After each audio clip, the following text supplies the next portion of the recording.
দিন প্রতিষ্ঠায় ময়দানে ইস্পাত কঠিন ঐক্য গড়ে তুলতে হবে বলে জানিয়েছে জামায়াতে আমির ডক্টর শফিকুল রহমান।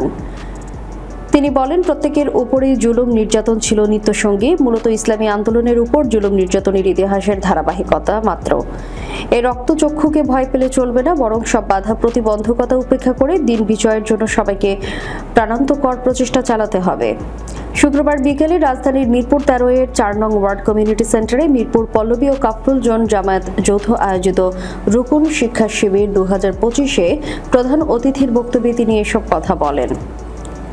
মহানগরের সহকারী সেক্রেটারি মোহাম্মদ মাহফুজুর রহমানের পরিচালনায় শিক্ষা শিবিরে বিষয় ভিত্তিক আলোচনা পেশ করেন সদ্য কারামুক্ত কেন্দ্রীয় নির্বাহী পরিষদ সদস্য এটিএম আজহারুল ইসলাম, কেন্দ্রীয় নির্বাহী পরিষদ সদস্য ঢাকা মহানগরী উত্তরের আমির মোহাম্মদ সেলিম উদ্দিন, কেন্দ্রীয় মজলিসে শুরা সদস্য ও ঢাকা মহানগরী উত্তরের সহকারী সেক্রেটারি ডাক্তার ফখরুদ্দিন মানিক, ইয়াসিন আরাফাত ও ঢাকা মহানগরী উত্তরের কর্মপরিষদ সদস্য মুফতি ডক্টর মাওলানা আবুল কালাম আজাদ বাশার প্রমুখ। ডাক্তার শফিকুর রহমান বলেন, দিন কায়েমের প্রচেষ্টা চালানো ঐচ্ছিক কোনো বিষয়টি নয়, বরং প্রত্যেক মুমিনের উপরই অত্যাবশ্যকীয় বা ফরজ করে দেওয়া হয়েছে। অন্য ধর্মাবলম্বীরাও আমাদের সমাজেরই অংশ। আমাদের উপর নামাজ, রোজা, হজ, জাকাত যেমন ফরজ, ঠিক তেমনইভাবে ব্যক্তি, পরিবার, সমাজ ও রাষ্ট্র জীবন সহ সব ক্ষেত্রে ইসলাম অনুসরণ করাও ফরজ। মূলত মুমিন জীবনের দোলনা থেকে কবর পর্যন্ত সকল ক্ষেত্রেই ইসলাম অনুসরণ করতে হবে।